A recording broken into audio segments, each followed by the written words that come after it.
All right, back in the shop again. A little bit later than it was on the last video when I'm trying to set everything up.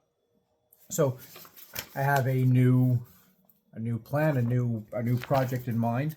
It's gonna be it's called a desktop organizer. At least the plan I got from Paul Sellers. So anybody interested in hand tool woodwork, you gotta check out Paul. That's where I've learned pretty much everything.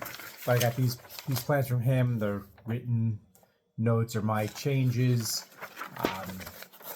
That's what the drawer would look like, and then finally, that's my little schematic, but a cut list of what I want to do, and it's kind of incomplete at the moment. You'll see blank spaces because a lot of it is got to get the box made before I start making the drawer and sizing things. So what we have, let's see if we can see it on here.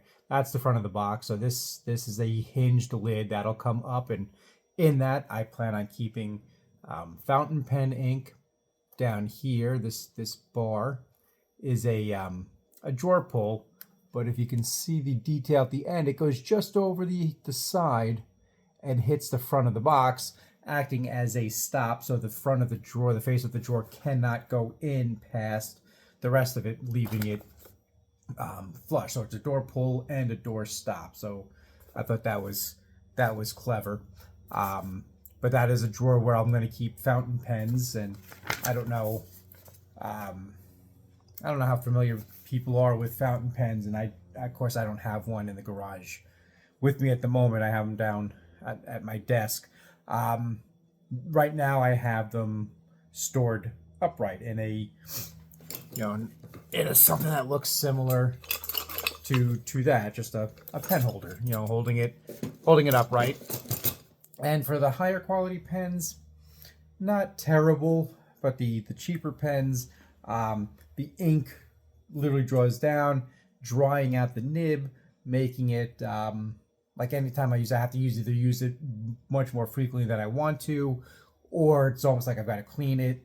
Right, for example, right now I have no ink in it. It's just I cleaned it and let it go, and I figured I'll when I want to use it again, I'll refill it with the ink. But fountain pens are better stored horizontally. I didn't know that. I just learned that about a week ago, and that's when I saw this project, and that looks like something I can use. And the sizing of this, aesthetically it looks nice, but it won't really do what I want, which is one of the reasons why I really enjoy the woodworking. And for those who don't know, I'm specifically a hand tool woodworker. I do use an electric drill.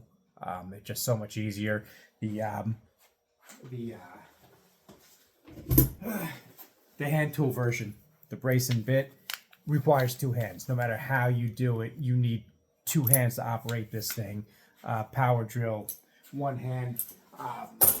It's hard to beat that convenience. So most of my stuff, 95-98% of the time, I'm using hand tools, which are always like within arm's reach. So the drawer will hold the pens, and again, I don't have all the sizing because I need to make the drawer to make the insert for it. So it'll be, there'll be little things to hold the pen in a horizontal fashion, so that way each pen will have its own space, and the top is where the ink will be. So it's going to be a little bit more narrow, compact and taller than this, because in here, and it's just where we're going. So you have the hinge lid, you have the front here, and then the drawer. And on the side of the drawer, there'll be runners that go back, and there will be a base that sits on that. So when you open it up, you're not looking down into the drawer, you're looking into the bottom of a box. Now I'm thinking about lining it with some leather, just so that way the glass bottles of the ink bottles don't hit directly on the wood. So I am trying to come up with sizing. So first thing I have to think about is the size of the overall box. And I have some mahogany that I got not recently, but I've been sitting on it for a while, and that's what I want to use for the box, the lid. I will also, I am changing things around so that that bar there, I want to make it a contrasting color. So that's, I've got a pretty big piece of maple. There's a lot more than what I'm going to need, but I will use that. I may also use some fairly inexpensive pine for the that bottom of the box top of the drawer, because there's no reason to make that look pretty because it's going to be covered anyway. You'll never see it once I'm finished. The top is probably going to be kind of a frame and a panel. Right now, this project isn't so big that I can't have one lid holding it there. And the problem with using one big piece of wood for a large board, a large lid, as an example, like this here, that's one, and that's fine because that's only 5 inches, 4 inch, about 4 inches. So that's only 4 inches wide. I don't really have to worry about that cupping or doing much of anything. This one, I could probably get away with it, but I think I'm going to do a frame and a panel just because I like the way it looks with mahogany on the outside, and again with the maple on the inside, and it would match another piece I made a while ago that I really like that look. So the next step, I gotta start breaking these down to make the outside box. So the back, the two sides are going to be normal, and then the front is going to be the same size as the back, but I want to get this top piece and the drawer front out of the same board, so that way it all looks like it came out of the same there's consistency in the grain pattern and everything.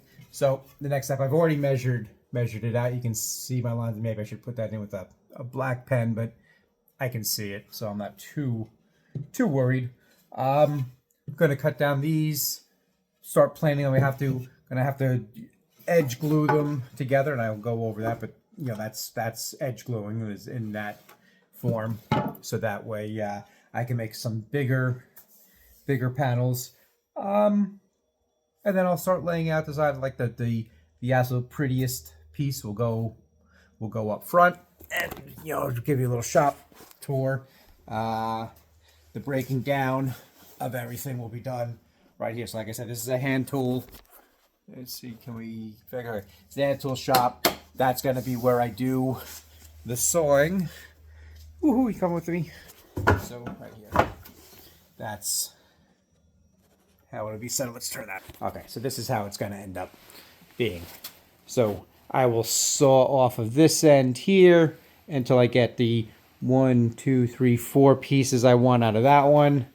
I'll get another couple of pieces out of here. Oops, got my finger in the way. Yeah, I got really cheap editing. So that should be it for tonight. Get that going. Probably start planning it up. I may run through another one of my 5-minute dovetails to get some more practice. There will be dovetails in here. There will be mortise and tenons. May even be some grooves in there. So we're going to use all the joints in this one. So join me for the journey.